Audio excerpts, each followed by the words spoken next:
extra time.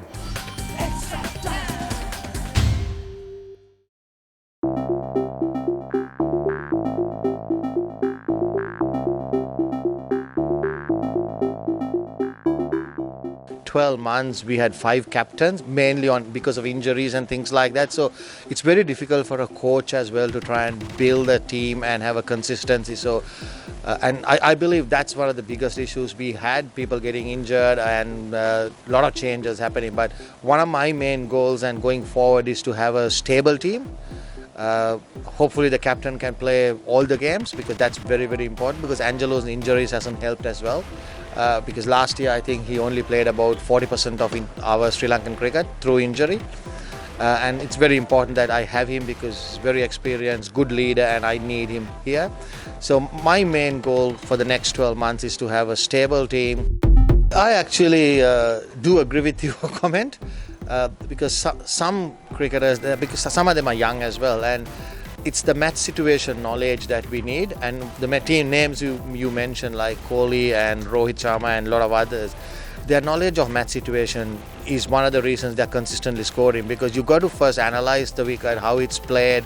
You might have to play some maiden overs and then build up the score and work it out. So that is where another area that I am focusing on, and getting these guys to understand match situations. And you take the South Africa game, there were about 2 or 3 wickets we threw away, which if you really worked on the current situations, those guys would have batted through and we would have won the game, to me, in the 47th over or 48th over.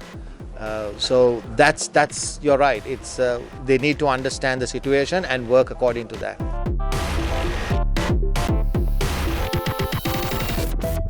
I actually believe it helps me, because I've worked 20 odd years in Australia, so I'm used to a different system in Australia, how you work there with people, and I'm actually doing a very similar thing here. I'm not going to change according to the Sri Lankan board systems, and I have been very open and very direct with the president as well, who is the person I work very closely with as well, the Mr. Tilanka Sumatipala, CEO Ashley Disalva, and Chairman of Selector Sanat. So one thing with me is you see what you get, and it's much easier, and I'm not going to change that style. I'll work according to that, and I believe I want my players to be like that.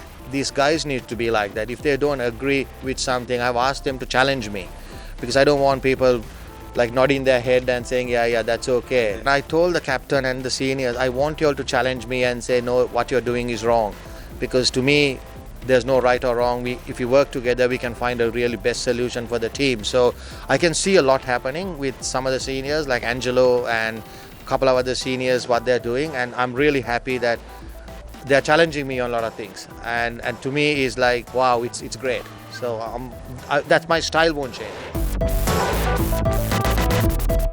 The main reason I took up the job was it's a very young, inexperienced team. So I think it's important that we come down and support this team. When Mahela, Kumar and Dilshan were there, they didn't need people like us, because they were very experienced and really good team at that time. So when this young side was there, and when the board approached me, and it was Aravinda Disalva, and said, why don't you come and do something? And I thought it's a good time to come down and support this young team to get to the next level.